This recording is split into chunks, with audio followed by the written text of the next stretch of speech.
পেটে ছুঁচ দিয়ে তো স্বামীর মুখ সেলাই করে দেব। খবরদার আপনার ছেলের বিয়ে দিবেন না। ওই মেয়ে দুবার পালিয়ে গেছে। শুধু তোর লেগে আমি কারোর কাছে ভালো হতে পারলাম না। এই মাংস খাচ্ছি না ডাল খাচ্ছি কিছুই বুঝতে পারছি না। একবারে বেকার হচ্ছে ঘিন্নে হচ্ছে ঠিক খাওয়া যাচ্ছে না। তার লেগে তো গোটা বাড়িতে ধূপ দিয়ে বেড়াচ্ছি যাতে মাংস রান্নার সেন ওর নাকে না ঢুকে। আলমগিরি তুই আজ আমার পাকা ধানে মই দিলি।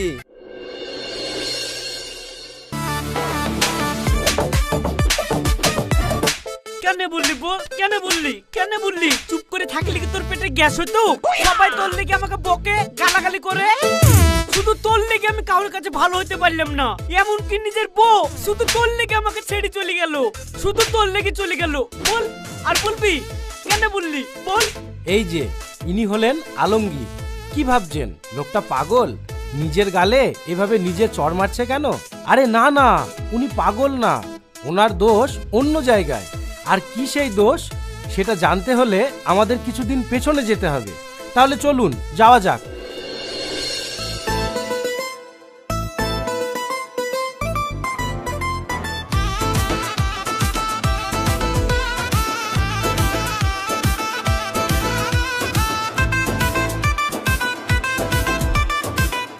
বুঝলেন ঘটক মশাই, মেয়ে দেখতে খুব সুন্দর, আবার মেয়ে দেখেও খুব সাদাসিধে মনে হলো। হ্যাঁ আপনি ঠিকই বলেছেন। ওই মেয়ের বাপ মানুষও ভালো, আবার পাড়ায় ওর খুব নাম ডাকও আছে। তাই নাকি? তাহলে আর দেরি করে লাভ কি? একটা ভালো দিন দেখে আপনি মেয়ের বাবুকে জানিয়ে দেন, আমরা বিয়ের ব্যবস্থাটা করি। সেরকম হলে সামনে শুক্রবারে বিদায় নিয়ে দিয়ে দেবো। ঠিক আছে। रोम रोम भाइयों। আসসালামু আলাইকুম চাচা, ভালো আছেন? আমার নাম আলমগীর, এই গ্রামে বাড়ি। ওয়ালাইকুম আসসালাম বাপ। তা কিছু বলছো নাকি? হ্যাঁ মানে চাচা আপনাদেরকে তো ঠিক চিনলাম না। গ্রামে কি নতুন না কারোর বাড়িতে মেহমান হয়ে এসেছেন? হ্যাঁ বাপ, আমাদের বাড়ি বেলডাঙ্গায়।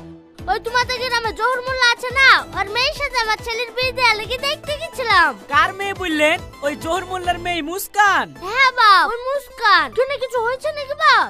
ইয়া আল্লাহ মালিক, তুমি দেখিছো? আল্লাহ গো, এই মাসুম মানুষগুলা কি ভুল ডাইনা করতে যাচ্ছিল। ভাগ্যিস আপনি আমাকে ঠিক সময় পাঠিয়েছেন। আল্লাহ মালিক আপনাকে লাখ লাখ শুকরিয়া। কেন বাপ তুমি এরকম করছো কেন? কিছু হয়েছে নাকি? আর চাচা ওই মেয়ের সাথে খবরদার আপনার ছেলের বিয়ে দিবেন না। ওই মেয়ে দুবার পালিয়ে গেছে। এইসব তুমি কি বলছো বাপ? হ্যাঁ শুধু কি তাই, আর বাপ মানে জহুর মোল্লা এক নম্বরে চিটিং বাজ। আর ওর মা সেও তো ভালো না, গোটা পাড়ায় চাল ঢাল করে বেড়ায়। আপনারা বিরাট চিটিং বাজের পাল্লায় পড়েছিলেন চাচা।